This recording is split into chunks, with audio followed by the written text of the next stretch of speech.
रात के सन्नाटे में एक सवाल गूंजता है, आखिर ऐसा क्या था असरानी जी की हंसी के पीछे, जो दुनिया के लिए मुस्कान थी और अपने मन के कोने में छुपा हुआ दर्द?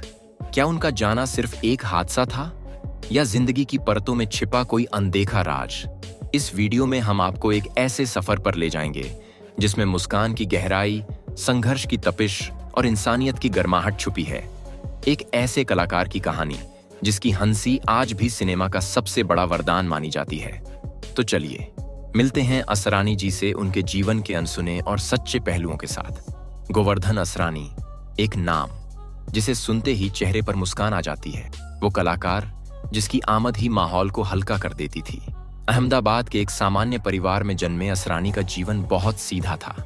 उनके पिता चाहते थे कि बेटा कारोबार संभाले, लेकिन असरानी का मन थिएटर और अभिनय में रमता था। पहले कॉलेज के दिनों से ही वो नाटक में दिलचस्पी लेने लगे। हर किरदार को अपनी मुस्कान से अलग अंदाज देते। मुंबई पहुंचे, जहां भाग दौड़ की दुनिया में हर दिन एक नई चुनौती थी। पुणे के फिल्म इंस्टीट्यूट में एक्टिंग की बारीकियां सीखी। रोज ऑडिशन, रोज रिजेक्शन, लेकिन उनकी हिम्मत कभी नहीं टूटी। असरानी जी मानते थे, मेहनत अगर सच्ची है तो किस्मत भी राह देती है। धीरे धीरे छोटे छोटे रोल मिलते गए।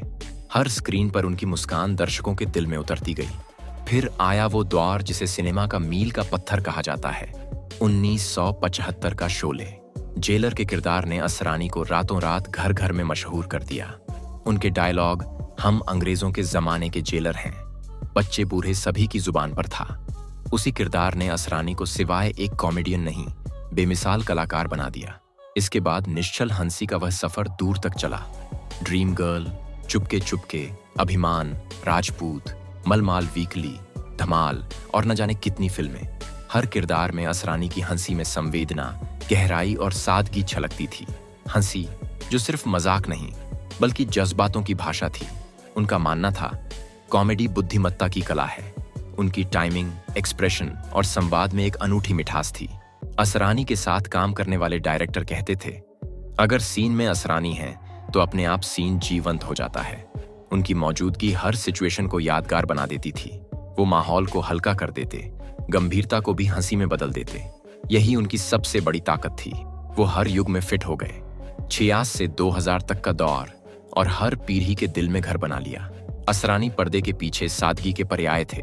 उनका घर मुंबई के जुहू में था, लेकिन कभी भी आलीशान लाइफस्टाइल का दिखावा नहीं किया। उनकी पत्नी मंजू असरानी खुद भी अभिनेत्री थीं। असरानी अक्सर मजाक में कहते थे, मेरी मंजू मेरी सबसे लंबी चलने वाली फिल्म है। परिवार के साथ हर सुख दुख को बांटा, आपको बच्चों जैसी मुस्कुराहट मिलती। उनका विश्वास था, चाहे कुछ भी हो जाए, मुस्कुराना मत छोड़ना, क्योंकि रोने से कुछ नहीं बदलता, हंसने से मुश्किलें छोटी लगती हैं। एक लंबे समय तक असरानी ने फिल्मों, टीवी और विज्ञापनों से खूब नाम और दौलत कमाई। उनका कहना था, अगर लोग तुम्हें तुम्हारे काम से जानते हैं तो वही सबसे बड़ी दौलत है।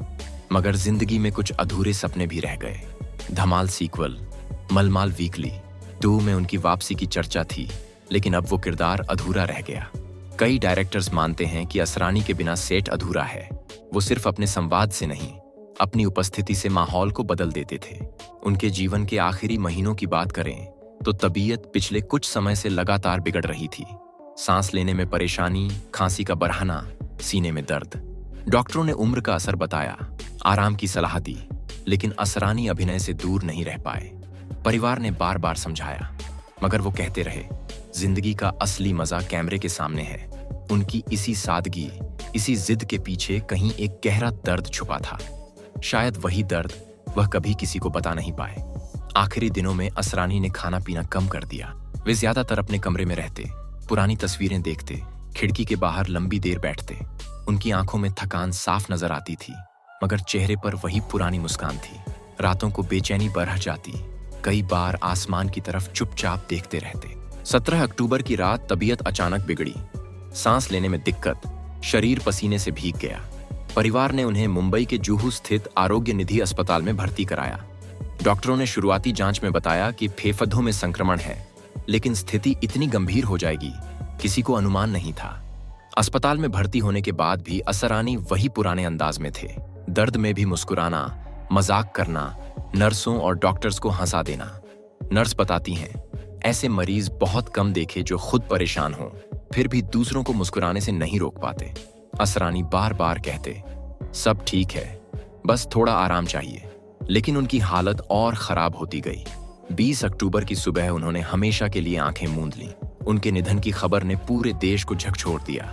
पोस्टमार्टम रिपोर्ट के मुताबिक उनके फेफड़ों में तरल पदार्थ यानी प्लूरल इफ्यूजन जमा था। डॉक्टरों के मुताबिक यही उनकी सांस रुकने का कारण बना। समय रहते ध्यान न देने की वजह से तकलीफ जानलेवा हो गई। जो इंसान जिंदगी भर हंसाता रहा, उसी ने अपने दर्द को भीतर ही छुपा दिया। उनका मानना था, हंसी सबसे बड़ी दवा है। शायद इसी सोच ने उन्हें तकलीफ बताने से रोक लिया। उनके निधन के बाद साथी कलाकारों ने जिस तरह से उन्हें याद किया, उससे उनकी महानता और इंसानियत का पता चलता है। जॉनी लीवर ने कहा, अब सेट पर वह हंसी नहीं रही जो असरानी के आने से होती थी। परेश रावल बोले, असरानी सिर्फ कलाकार नहीं थे, वह माहौल थे। हर डायरेक्टर, हर एक्टर के पास उनका कोई ना कोई यादगार किस्सा है। उनके बिना सेट अधूरा रहता है। उनकी उपस्थिति से ही माहौल बदल जाता था। उनके जाने से सिर्फ फिल्म इंडस्ट्री ही नहीं, आम आदमी भी टूट गया। सोशल मीडिया पर लोगों ने उनके पुराने सीन, इंटरव्यू और फोटोज शेयर किए। हर किसी ने यही माना, अब कॉमेडी वैसी नहीं रहेगी। उनका जीवन हमें सिखाता है कि सच्चा कलाकार वही है जो अपने जीवन से लोगों को कुछ दे जाए, कभी प्रेरणा, कभी खुशी, कभी उम्मीद। और असरानी ने ये तीनों देकर दुनिया छोड़ी। आज भी जब उनके डायलॉग याद आते हैं तो मुस्कुराहट के साथ एक टीस भी उठती है। वो सिखा गए कि जिंदगी चाहे कितनी भी कठिन हो, मुस्कुराना मत छोड़ दो। जो हंस सकता है वो जीत सकता है।